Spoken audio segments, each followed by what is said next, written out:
Tu peux te faire de l'argent sans te compromettre, tu peux être connu sans être con et nu. Tu peux faire mieux. Et je laisse le jeune qui m'écoute sur un dernier point. Tu vois, les contenus que tu crées aujourd'hui là, où tu es con et nu, est-ce que tu sais que tu auras des enfants demain qui vont regarder ça? Quand Dieu veut vous bénir, il vous bénit pas avec de l'argent. Il vous bénit avec des hommes. Au niveau du centre, sud et même littoral, la dot est excessivement chère. Oui, je vais te dire que chez nous, à l'Ouest Cameroun, la dot n'est pas chère. Mais ça ne finit pas. Un Bamileke ne sera jamais un président. Une tribu, c'est accaparé. Si j'étais en Occident, je ferais partie de la base. Là, en termes de puissance et de créativité, je vais donner 2. D'imagination, il y a un grand frère qu'on appelle Claudel Nubissi. En termes de réussite, Steve Fa. En termes de créativité. Oui, là, là, je le mets dans les 2. Oui. Performance et succès. Et succès, oui. C'est en termes de création de contenu, on peut tout dire de lui aujourd'hui, mais c'est un bon modèle. Il est extrêmement créatif. Voilà. C'est parce que avoir un candidat favori maintenant serait du fanatisme. Il faut faire attention. On ne vote pas. On ne met pas à la tête d'un gouvernement une personne. Non. Moi, je pense qu'on met à la tête d'un gouvernement un programme. J'étais stupéfait quand j'aidais quelqu'un faire une souscription en ligne en Europe et on met sexe, mâle, femelle, odeur ou à l'autre. Pour des cartes qui ne sortent, quelqu'un fait la carte, ça fait 8 ans sans sortir, on se met devant la DGSN, on met les pancartes. Monsieur le délégué, on veut nos CNI. Salut la famille 7, j'espère que vous allez bien aujourd'hui. Quant à moi, je me porte bien. Je vous ai promis un nouvel épisode de notre podcast, ici même sur ce plateau. Et comme toujours, ici nous débattons, nous réfléchissons et puis nous avançons ensemble. Et pour le faire aujourd'hui, j'ai ici avec moi sur ce plateau un invité spécial, une figure discrète, mais pourtant très présente dans l'univers du digital. C'est un jeune créateur de contenu. Il s'appelle Yumbi Ulrich. Je vais sans toutefois attendre me diriger directement vers lui. Salut Ulrich. Bonsoir Élisée. Alors comment tu vas mon frère? Ça va, malgré la pression de la vie, ça va bien. Arrivé sur ce plateau, tu t'es déjà acclimaté. Déjà, tu es un habitué des scènes, pareil. Oui, sauf que dans ce genre de cas, c'est un peu différent. D'habitude, nous, on est derrière. Oui. Ouais. Se retrouver devant, c'est un exercice qui n'est pas facile, mais on comprend les exigences qu'on a souvent à communiquer avec les personnes qui sont en face de nous et avec lesquelles on travaille. Donc, on gère. D'accord. Et parlant de la présentation, je pense que je n'ai pas été assez vague au niveau de votre présentation. Est-ce qu'il y a quelque chose à ajouter? Non, la présentation était parfaite. Vraiment, une figure extrêmement discrète, bien qu'elle travaille à rendre d'autres personnes suffisamment publiques. C'était suffisamment bien dit. Encore dans ce domaine, l'audiovisuel, les techniciens sont toujours les personnes les moins connues. Oui. Et aujourd'hui, qu'est-ce que ça vous fait d'être sous l'effet de ces projecteurs? Je comprends que parfois je suis dur. Vous qui avez l'habitude de soumettre vos clients à ces jeux, ouais, aujourd'hui, toi-même, tu es pris au piège. Je suis pris au piège, voilà. Donc, comprenez également l'émotion de nous autres, les présentateurs, qui sommes assiégés à subir cette pression. Je crois que je vais de moins en moins tirer sur les présentateurs. Parce que, oui, c'est pas facile d'avoir la lumière sur soi. Et puis, si on n'est pas psychologiquement suffisamment préparé, on va bégayer. Et puis, avoir un esprit assez contenu. Ouais. Ok, d'accord. Aujourd'hui, on vous a contacté sur ce plateau pour éclairer nos internautes sur la thématique que nous avons partagée déjà en off. Et aujourd'hui, nous les allons la mettre au sur de nos internautes pour que vous puissiez éclairer les lanternes des uns et des autres. La thématique que nous allons traiter aujourd'hui parle des coulisses de la création de contenu, oui, et le métier d'influenceur au Cameroun. Oui, Est-ce que vous vous sentez capable de pouvoir maîtriser et apporter un plus à l'opinion publique concernant cette thématique? Je dirais que je ne suis pas le plus excellent des orateurs, mais dans un domaine où on exerce quotidiennement, on devrait être capable de laisser un héritage à ceux qui vont nous suivre. Donc, c'est une obligation, au-delà d'être un devoir pour moi, de produire le maximum d'informations suffisant qui pourrait soit orienter, soit éclairer, soit accompagner ceux qui vont venir après nous. D'accord. Et on ira. Ok. Nous y reviendrons. D'ailleurs, le questionnaire est assez vaste. Très vaste. On a soif de connaître, surtout dans ce domaine qui, aujourd'hui, qui prend tout le monde, qui fait de moins en moins du cri. Ouais. On aimerait savoir si véritablement, quels sont, au jour d'aujourd'hui, ce sont des mots qui affluent sur les réseaux sociaux, la création de contenu et le métier d'influenceur. Ouais. Alors, pour entamer, quelle est la différence que vous faites, que vous pouvez nous apporter ici sur ce plateau, entre un créateur de contenu et un influenceur? D'accord. Je propose qu'on oriente la discussion au niveau de la zone d'engagement. Oui. Qu'est-ce que je veux par là dire? On peut être un créateur de contenu télévision, Oui. créateur de contenu web, créateur de contenu éducatif sur les bancs. Nos enseignants étaient des créateurs de contenu. Donc, je veux qu'on cadre au niveau de la création de contenu digital parce que c'est ce qui est vraiment en vogue maintenant. C'est ce qui est en vogue et c'est Voilà. d'ailleurs le point focal. Le point focal de notre discussion. Effectivement. Alors, il faut pouvoir faire la différence entre un créateur de contenu et un influenceur qui lui aussi peut être un créateur de contenu. Oui. Le créateur de contenu, lui, va créer ce qu'on va, excusez la répétition, des contenus originaux. Ça peut être des textes, ça peut être des images, des vidéos, dans le but de promouvoir un service ou un produit. Par contre, l'influenceur, lui, il va travailler avec ce qu'on va appeler une communauté. Et si je veux parler d'une communauté, je veux parler d'une idéologie. Ça veut dire que je ne cherche pas à avoir des personnes qui me suivent uniquement parce qu'il faut me suivre. Ils me suivent parce qu'ils adoptent l'idéologie que je promeux, que je présente sur mes plateformes. Par contre, le créateur de contenu est en général un prestataire dans une entreprise. Une entreprise veut se faire visible parce qu'il faut savoir que l'économie est basée sur la rareté.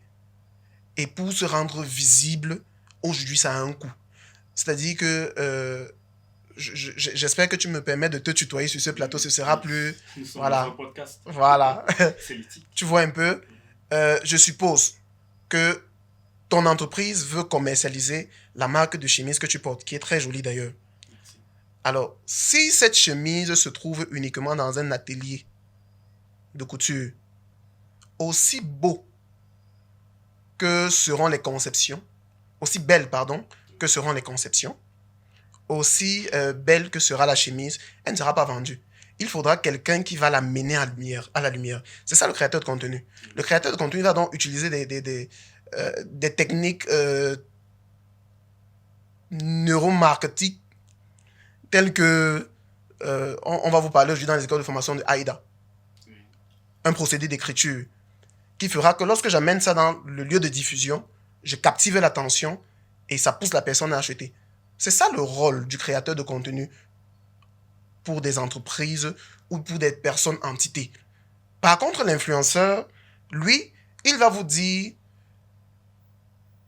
je crois fermement qu'on peut réussir au Cameroun. Voilà une thématique, par exemple, d'un influenceur. Tous ceux qui y croient vont le follow. Excusez l'expression anglaise. Les personnes vont forcément le suivre. Pourquoi? Parce qu'eux aussi, ils pensent qu'on peut réussir au Cameroun. Et là, son contenu va tourner autour de cette façon de voir, de cette idéologie. Alors, de façon succincte, le créateur de contenu, c'est qui? Le créateur de contenu, voyez-le tout simplement comme étant un prestataire. Un prestataire. Oui. Même s'il crée son propre contenu à lui. Oui. Quand il crée son propre contenu, oui, c'est pour un but. C'est pour se rendre visible. Oui. Et au niveau du digital, la loi, c'est la... On peut prester ses services soi à soi? Oui. C'est possible? Oui.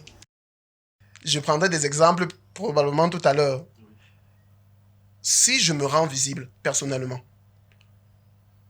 je vais vous expliquer comment ça fonctionne parce que peut-être il faudrait aller sur la base du mode de fonctionnement des réseaux sociaux. Oui. C'est ça qui permet de comprendre réellement quelle est la différence entre un créateur de contenu et un influenceur. Regardez, les réseaux sociaux, les algorithmes des réseaux sociaux fonctionnent de la même manière. Ça n'a jamais changé. Le but d'un réseau social est de captiver l'attention au maximum à un but réellement lucratif. Ça veut dire que plus je suis visible, plus l'algorithme peut se servir de mon contenu pour placer un contenu publicitaire. Également, pour des fins lucratives. Voilà. Donc du coup, le créateur de contenu peut se proposer des services à lui-même. Oui, effectivement. Voilà, c'est possible. L'influenceur, à son tour, lui, il est visible. C'est pour ça que j'ai dit au départ qu'il peut être influenceur et créateur de contenu. Il est totalement visible et les entreprises vont donc se servir de sa visibilité pour faire passer. Donc, le créateur de contenu, si je comprends bien, le créateur de contenu ici peut émettre un besoin qu'il peut soi-même prester. Oui. Pour ses propres fins. Oui, pour ses propres fins. Et l'influenceur alors? L'influenceur, comme on l'a dit, comme le définit son nom, oui. Il a une communauté autour de lui et il est capable, à partir de son idéologie ou de sa ligne éditoriale, faire suivre beaucoup de troupes derrière lui. Et c'est pour ça qu'il est également visible. C'est pour ça que je dis, on peut être créateur de contenu, ne pas être influenceur. On peut être influenceur et créateur de contenu. Et des exemples sont vraiment légion. Alors c'est bien, d'accord, on vous a compris. Et on influence quoi? On influence les mentalités, on influence les habitudes, comportements, ou on influence la société. Qu'est-ce qu'on influence concrètement quand on est influenceur, selon vous? D'accord. Si vous seriez appelé à être considéré comme un influenceur.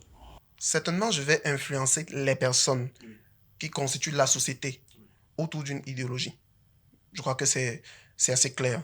Si je décide de devenir influenceur, je serai probablement un influenceur d'ordre politique où je dirais aux gens, on peut influencer le cours de la politique de son pays par les unes et dans la paix, par exemple.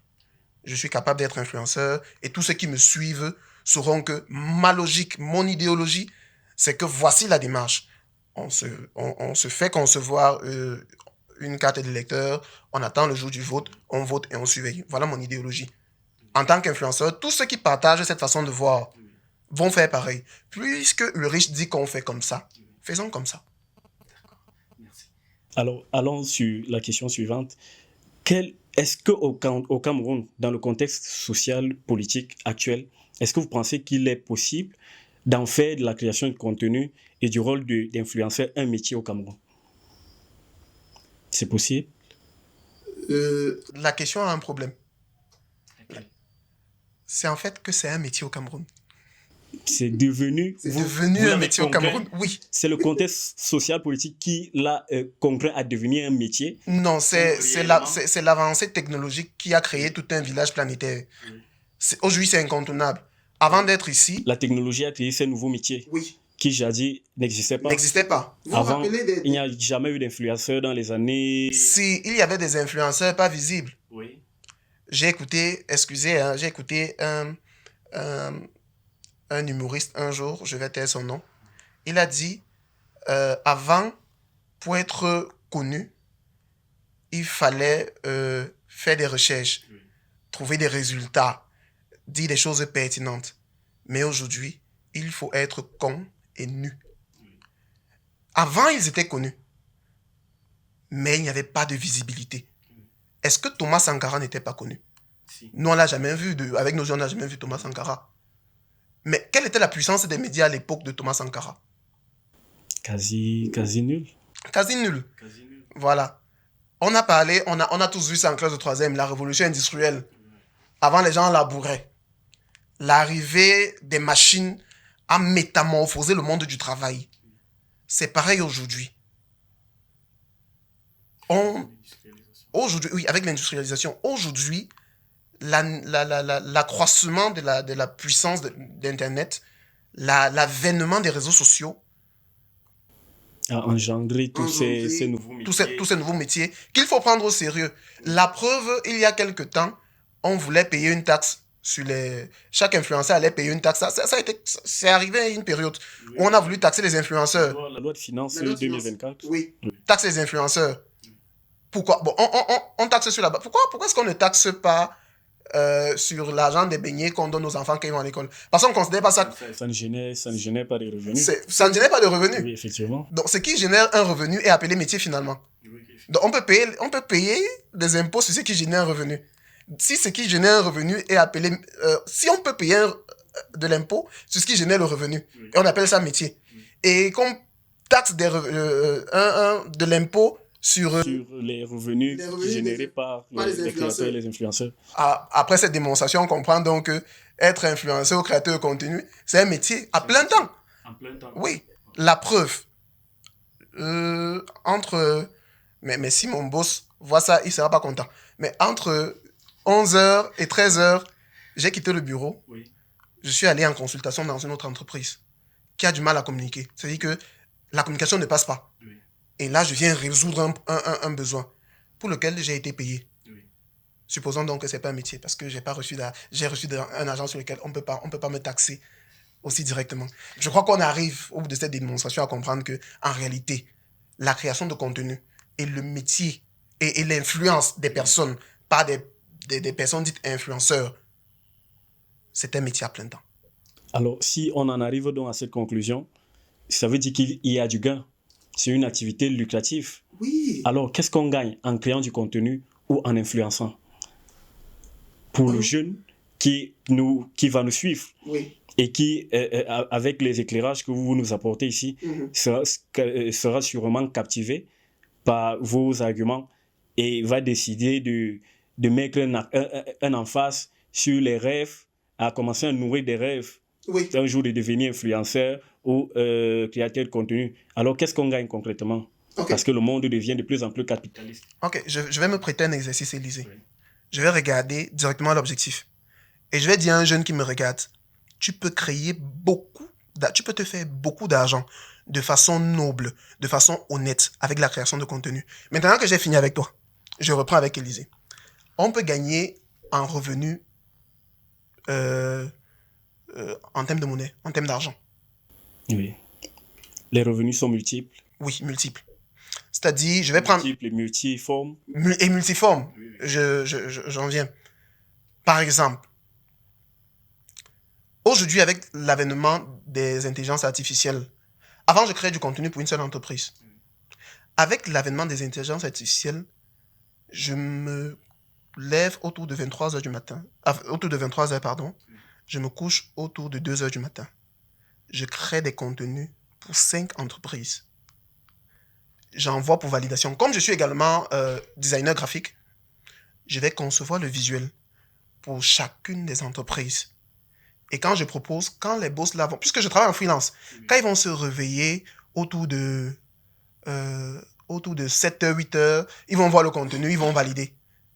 Quand ils valident, quand j'arrive à mon bureau où je travaille officiellement, j'ouvre mon PC, j'ouvre les plateformes, je programme les publications. Et j'ai terminé avec pour la journée de lundi. Tout comme je peux préparer ça toute la journée de dimanche. J'ai tout publié. Ok, ça fait 5 entreprises. Le minimum, qu'on ne vous frappe pas, le minimum qu'une entreprise peut débourser pour quelqu'un qui fait ce petit travail, entre guillemets, qui n'est pas petit en même temps. Parce que écrire du contenu n'est pas évident. C'est pas parce que c'est généré par l'intelligence artificielle qu'on laisse tout passer. Parce que à ces jours, les intelligences artificielles se trompent encore. L'intelligence physique humaine est toujours requise. Oui, elle est toujours requise. À combien pour cent? Non, à au moins 50%. Oui. Wow. Au moins 50%. En Afrique? En Afrique, comme en Europe, oui. Au moins 50%. Pourquoi? À cause des paramètres de contextualisation, par exemple. Vous savez que l'intelligence artificielle ne peut pas écrire un contenu sur le buzz actuel. Les innovations, voilà, les innovations, le phénomène de buzz. Oui. L'IA ne prend pas ça en compte. Voilà. Pour que ça arrive, il faut avoir un certain niveau de rédaction des prompts. Écrire un prompt. Nous y viendrons par la suite sur cette thématique-là, c'est-à-dire les changements des algorithmes, oui, avec les phénomènes de buzz, voilà, bien sûr. Mais je parlais tout à l'heure de 50 000 francs. Oui. Si une entreprise vous donne 50 000 francs, n'est-ce pas? Pour un contenu créé par mois. Oui. Nous sommes par mois. Bon, on va être même plus modeste. Vendez-vous même moins cher. Une entreprise vous donne 30 000 francs par mois. Oui. C'est pour créer du contenu. Après, elle décide de vous donner 10 000 francs pour créer juste une grosse quantité de visuels. Oui. Je sais que chez les graphistes, je sais que j'abuse. C'est mal payé. Oui. Ok. Ça fait 50 000 francs pour une entreprise. C'est un exemple. D'ailleurs que vous... Ne me jetez pas que la vous pierre. prenez. Maman, prenez-moi comme un petit frère. Ouais. C'est un exemple. Et ils vous ont compris. Oui. Donc, Pour 5 entreprises à raison de 50 000 francs, on est en train de rattraper le plafond de la fonction publique qui sont les A2. Que sont les A2? Les A2. Pour ça, oui. Quel est le plafond de la fonction publique au Cameroun? Sans être parti dans un bureau. Sans être parti dans un bureau chaque jour. Oui. Et là, vous écrivez un contenu. Vous n'avez même pas encore commencé à vous vendre, vous, en tant qu'entité visible, comme personnalité publique. Juste ce que... Oui. Parce que vous savez comment on utilise un réseau social et une intelligence artificielle et que vous avez un peu de jugeote pour savoir que tel terme ne se place pas comme ça et on gère comme ça. Et ça satisfait le client. Il y a des clients qui, leur programme, c'est poster un visuel tous les jours. Il y a des clients comme ça. Un visuel et un contenu textuel tous les jours. Donc, effectivement... La présence continue. Oui, en présence continue. Donc, on peut gagner en revenu. Voilà un exemple. On peut gagner en affiliation. Oui. C'est-à-dire? Vous allez voir là, ce sont... je ne vais pas faire la promotion des jeux de hasard ici, mais ils vont vous dire, utilisez mon code de promo. Ce sont des personnes visibles qui font de la publicité pour une entreprise, et toutes les fois où des gens vont souscrire au service ou au produit de l'entreprise sous la bannière de la personne, par son affiliation, il a un pourcentage dedans. Effectivement. Ok, je ne prendrai donc pas l'exemple. Le troisième exemple, vous connaissez autant que moi plusieurs influenceurs qui rencontrent de grandes personnalités. Parce qu'il faut savoir une chose, ce que j'enseigne aux gens, c'est que même quand Dieu veut vous bénir, il ne vous bénit pas avec de l'argent. Il vous bénit avec des hommes, avec les relations. Ouais. Il est difficile d'être une personnalité publique. C'est difficile aujourd'hui que les jeunes d'aujourd'hui comprennent ça.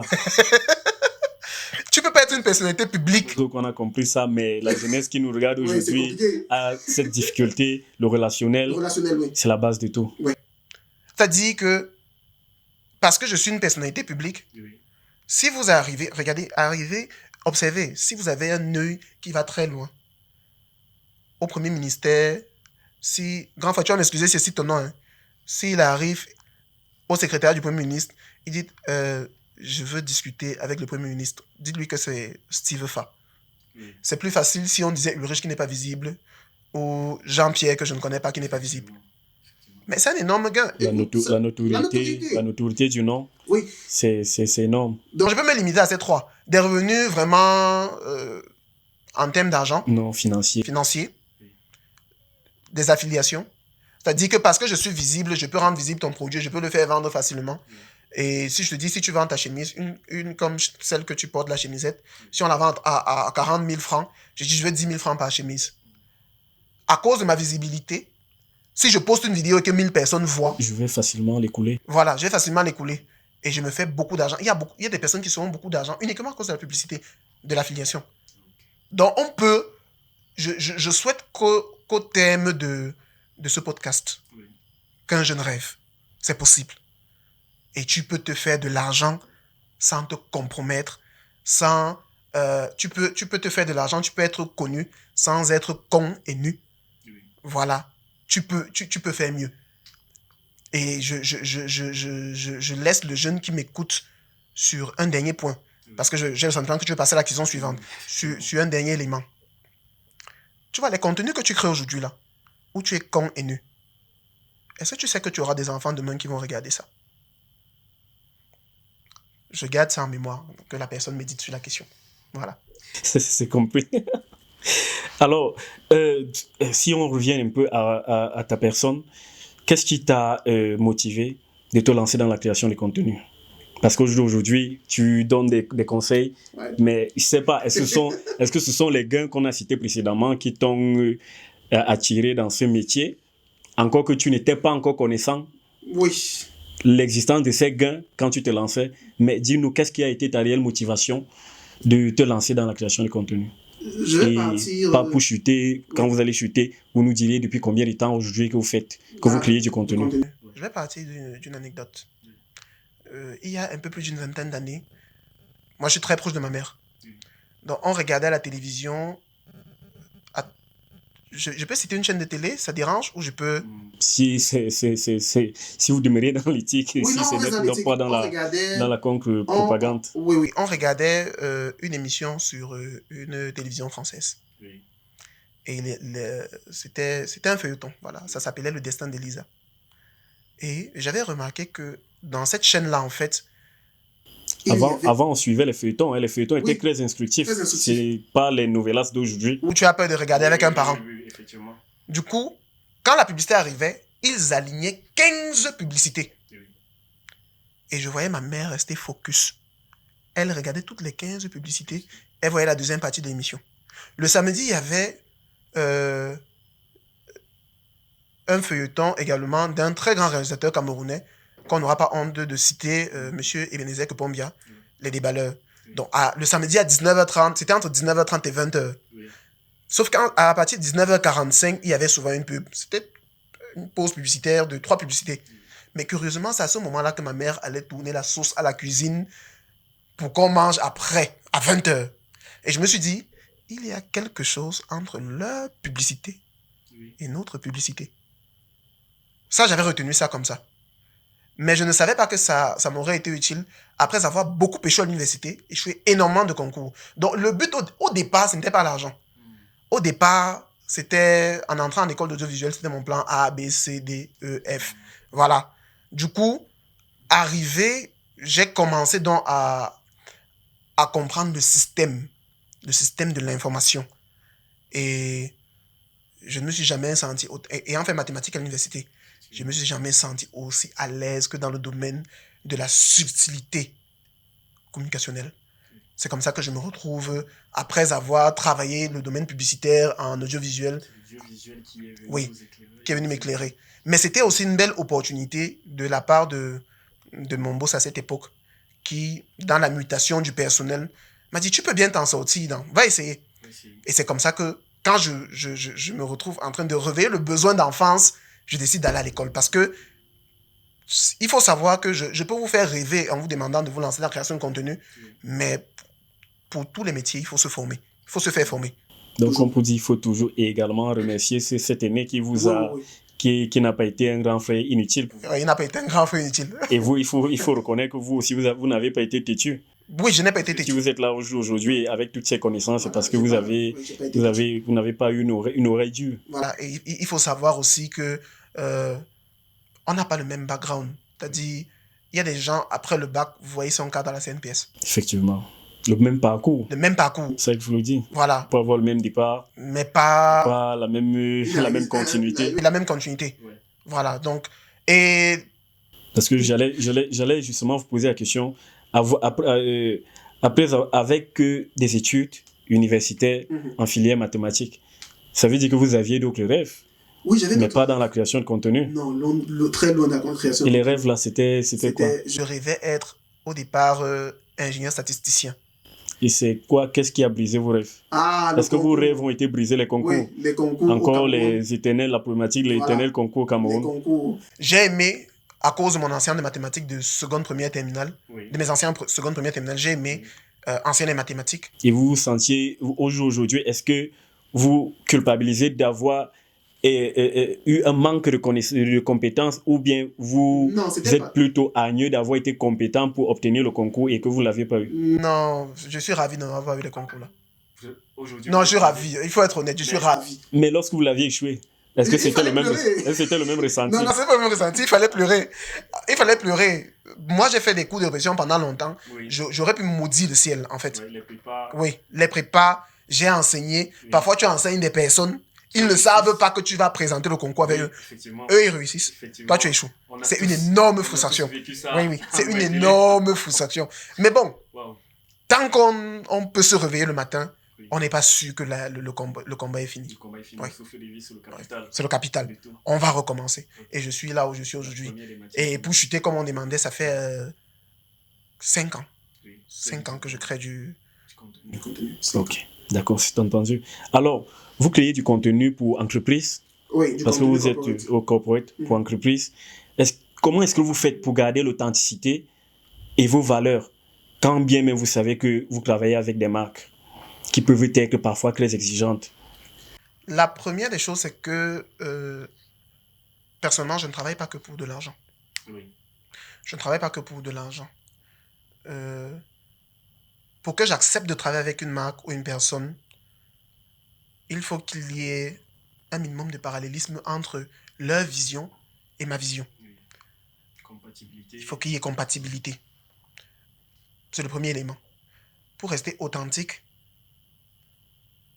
je continue d'apprendre. Je n'arrête jamais d'apprendre. Je lis énormément. Je me documente énormément. Quand j'ai du temps libre, je suis sur YouTube. Pas pour regarder des séries télévisées. S'il y a un nouveau concept qui est passé, je vais aller chercher. Donc vous êtes, comme vous dites, vous êtes sélectif en termes de demande, clientèle. Oui, je suis très sélectif. Très sélectif. Et je ne vais pas Et les compromettre demandes qui vont en droite ligne avec vos valeurs, Oui, là, si vous ne partagez pas les valeurs, Non, et même si c'est bien payé, Oui, non, je ne m'engage pas. ça veut dire que si on comprend bien aujourd'hui, vous avez eu vous avez atteint ce niveau où vous pouviez dire non, claquer la porte à un client qui vous apporte mon et merveille, mais s'il ne partage pas vos valeurs, vous lui claquez la porte. Pour rester authentique, il faut aussi savoir, parce que les créateurs de contenu en Afrique ont ce problème. On peut ressentir parfois que l'Occident, parfois 10 ans d'avance sur notre façon. Quand vous regardez la communication de Yomi Denzel, on n'est même pas au même niveau. La Chine a bâti ce qu'elle est aujourd'hui parce qu'elle a appris à copier. Et moi, je vais copier la stratégie d'Élysée, je vais copier la stratégie de mon père, de ma mère, je vais associer, et c'est ce qui va faire de moi quelqu'un d'unique et d'authentique. Mon authenticité va venir donc du rassemblement de tous ces éléments-là, en fait. Oui. Je ne sais pas si je réponds à la question. Oui. Voilà. Exactement. Alors, allons un peu au niveau des révolutions, des changements dans les réseaux sociaux. Comment est-ce que vous restez en constante connaissance des innovations sur les réseaux et comment est-ce que vous intégrez ça dans vos stratégies de création de contenu? Comment je reste informé des nouvelles tendances et comment est-ce que vous les intégrez dans vos stratégies stratégies de création, je veux dire. Dans ma ligne budgétaire de dépenses de mon propre argent, il y a le volet documentation, toujours. C'est-à-dire que je budgétise suffisamment ma connexion Internet, par exemple. Je vous ai dit, je ne like même pas n'importe quelle publication sur Facebook, par exemple. Je ne like pas n'importe quoi. Alors encore qu'elle n'est pas easy dans notre société, avec nos opérateurs aujourd'hui. Alors que ça coûte cher. Ça coûte cher. Je me documente énormément, premièrement. Deuxièmement, les tendances, il faut savoir que les tendances varient. Oui. Donc, pour créer des choses intéressantes, il faut être capable de... Vous allez voir, il y a des gens, s'il n'y a pas de buzz, il n'est pas visible. Oui.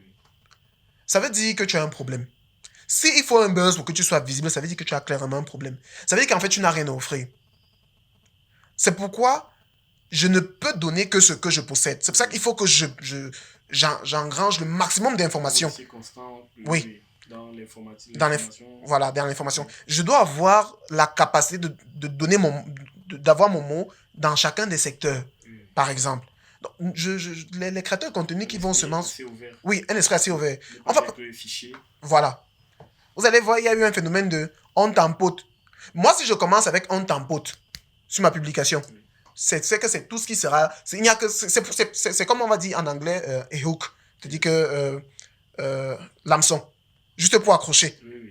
Ou ma façon d'arriver, ce sera... je vais te prêter un exercice. Hein. Pique n'importe quel... Invente une entreprise et tu me dis quel service il offre. On le fait en 2 secondes.